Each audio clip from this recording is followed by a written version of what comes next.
కాదు. అసలు నందీశ్వరుని యొక్క అనుమతి లేకుండా శివాలయంలో శివదర్శనం చేశారనుకోండి, దాన్ని శంకరుడు అంగీకరించాడు. ఎందుచేత అంటే శివదర్శనాన్ని ఇవ్వడానికి మొట్టమొదట ఎవరు అనుగ్రహించాలి అంటే నందీశ్వరుడు అనుగ్రహించాలి.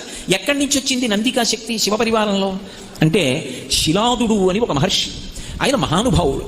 ఆయనకి ఒకప్పుడు ఒక విచిత్రమైనటువంటి కోరిక కలిగింది, నాకు ఒక కుమారుడు కలగాలి, కానీ అందరు పిల్లలు పుట్టినట్టే భార్య యొక్క సహాయము వలన నా తేజస్సు నా భార్య యొక్క శోణితము కలిసి నా భార్య యందు పిండముగా రూపుదిద్దుకొని ఏదో కొన్ని నెలలు ఆమె గర్భము ధరించిన తరువాత బయటికి వచ్చేటటువంటి శిశువు కాదు, అయోనిజుడు కావాలి. స్త్రీ గర్భము నుండి బయటికి రానివాడయ్యి ఉండాలి, అయోనిజుడు కావాలి. 2, ఆ పిల్లవాడికి మరణం ఉండకూడదు, ఇక పిల్లవాడు శరీరం అన్నది విడిచిపెట్టకూడదు. 3, వాడు పరమశివుడితో సమానమైనటువంటి స్థాయిని పొంది ఉండాలి అనుగ్రహంలో. వాడు ఆజ్ఞాపించడంలో కానీ అనుగ్రహించడంలో కానీ రూపంలో కానీ ముమ్మూర్తుల శంకరుడు ఎలా ఉంటాడో అలా ఉండాలి. నాకు అటువంటి కొడుకు కావాలి.